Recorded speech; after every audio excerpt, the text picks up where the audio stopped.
Comment promouvoir un bon allaitement?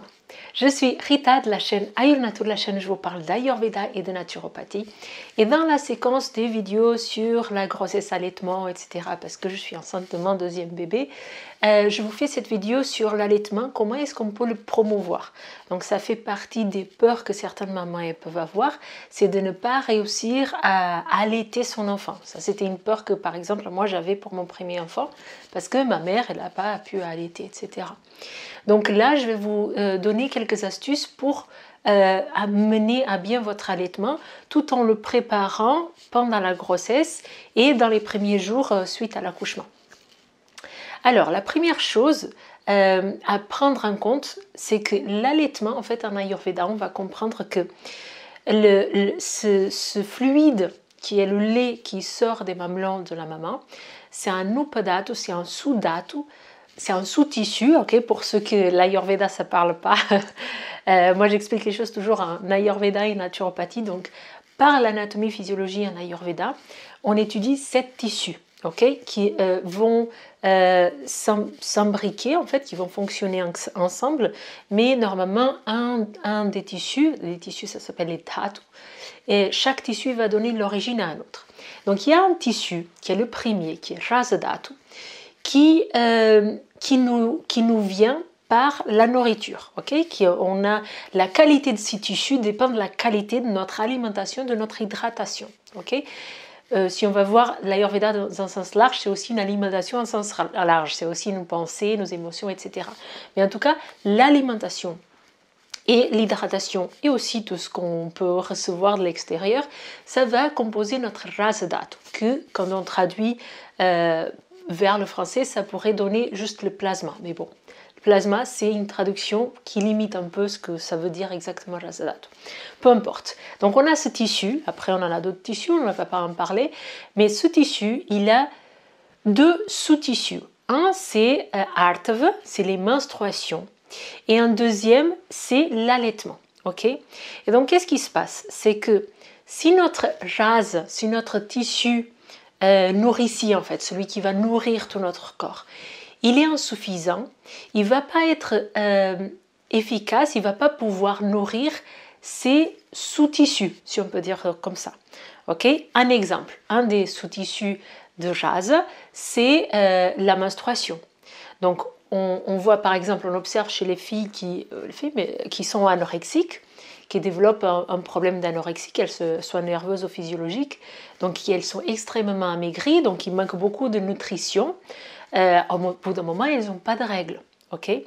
Parce que dans l'explication Ayurveda, ce rase il est insuffisant, donc du coup il ne peut pas produire ces sous-tissus. Okay?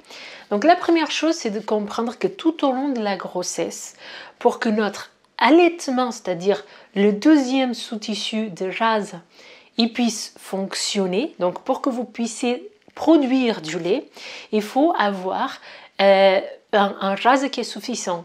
Il faut que votre corps et votre mental aussi, si on va voir dans le sens un peu plus large en Ayurveda, il soit bien nutri. Donc pour cela, il est important d'avoir une bonne alimentation tout au long de la grossesse. Donc je vous ai fait plusieurs vidéos là-dessus. Je vous invite à regarder la vidéo sur l'alimentation pendant la grossesse, les vidéos sur l'hygiène de vie sur la grossesse parce que ça va aussi impacter le jase, les vidéos que j'ai fait par trimestre et même les vidéos où j'ai parlé de plantes parce que parfois on manque justement de ce tissu nourricier, de cette chose qui va nous nourrir, donc de ce jase, et parfois certaines plantes, elles peuvent nourrir, ok? Donc alimentation, nutrition, en amont, en fait, avant que le moment d'allaiter arrive, c'est important. Si vous êtes trop affaibli, c'est logique en fait. Si le corps il est trop amaigri, trop carencé, il ne va pas pouvoir donner au bébé ce dont il a besoin parce que le propre corps il ne peut pas produire pour lui, ok? Donc ça c'est la première chose. Maintenant, qu'est-ce qu'on va pouvoir faire activement et spécifiquement pour promouvoir cet allaitement? Donc, en fin de grossesse, donc pendant tout le long de la grossesse, c'est important de bien s'alimenter, etc. Après l'accouchement aussi, pour que l'allaitement dure, il faut continuer à bien manger et à bien s'hydrater aussi, surtout l'eau, elle est très importante.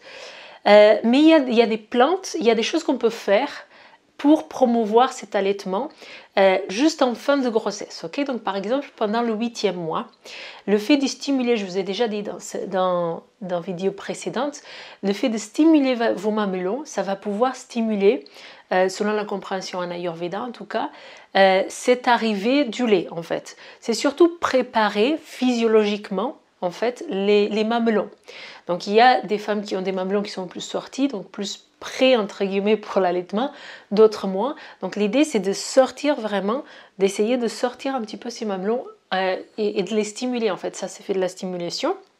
En naturopathie, on aura une autre explication parce que c'est au niveau hormonal que ça va se passer. Mais en tout cas, ça va aider dans cette stimulation. Okay, donc ça, c'est quelque chose de physique. Il y a des plantes qui peuvent promouvoir l'allaitement. Le framboisier, je vous en ai déjà parlé dans des vidéos précédentes, c'est intéressant de le prendre avant, donc dans le 8e mois de grossesse ou dans les 2 semaines, 3 semaines avant l'accouchement. De prendre du framboisier, vous avez sous différentes formes, mais par exemple de le prendre sous forme d'infusion, c'est ce que je recommande le plus souvent, à raison de 1 à 3 tasses par jour, donc pour être sûr de bien stimuler l'allaitement, donc c'est intéressant de le faire 3 fois par jour. 3 fois par jour, une infusion de framboisier où vous mettez une cuillère à café dans l'équivalent d'une tasse d'eau et vous laissez ça infuser pendant 20 minutes. Tout ce qui est infusion, c'est important de respecter le temps que la plante elle infuse pour que l'eau elle puisse prendre l'information de la plante. Sinon, si c'est plus simple pour vous, ça existe aussi sous forme de comprimé, il existe plein de formes. Et le framboisier, en plus de faciliter l'allaitement, il va aussi ajuster les contractions. Donc, elle est vraiment très intéressante en fin de grossesse. Il y a une deuxième plante que je voudrais vous parler, c'est le houblon. Le fameux houblon qui est dans les bières. Donc peut-être que vous avez déjà entendu parler, certaines femmes qui disent le jour où je buvais une bière, peu importe avec alcool ou sans alcool, on ne va pas juger ça, chacun il fait ce qu'il veut. Mais le fait de prendre une bière qui a de houblon, ça va favoriser, ça va stimuler la production de lait. Donc le houblon, c'est une plante qui va le faire. Donc vous pouvez le prendre avec des substances qui l'ont, donc notamment la bière. Donc là, à ce moment-là, je vous recommande plutôt une bière sans alcool. La bière, c'est pas une boisson qui est très noble, qu'on va beaucoup aimer parce qu'elle est fermentée, etc. Mais c'est vrai qu'elle a le houblon et donc ça peut être très intéressant pour l'allaitement. Et donc de le faire vraiment, ça c'est au moment où votre bébé est déjà là et que vous voulez stimuler la poussée et la montée du lait.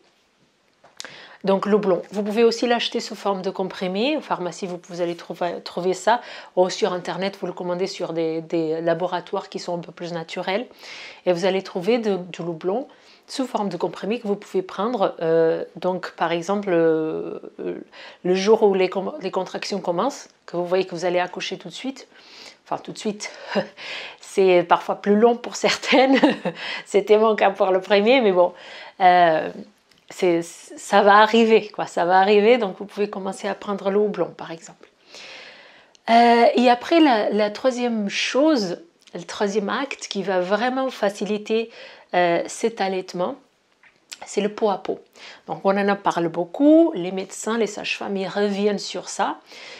Donc de faire le maximum de pot à pot, ça va faire que physiologiquement votre lait va monter en fait. C'est une réaction hormonale, ok, tout simplement. Votre enfant, normalement, quand il est posé contre vous, il a cet instinct d'aller chercher le sang. Donc c'est quelque chose qui est très naturel, hein. Il ne faut pas oublier qu'on est des animaux quand même. Et donc il va avoir cette tendance à chercher le sang et votre corps il va être stimulé pour produire le lait. Donc ça, c'est toutes les choses qu'on peut faire pour promouvoir l'arrivée du lait. Okay, après, il faut faire aussi attention au fait que parfois, on peut avoir des fissures, etc. Ça peut faire mal.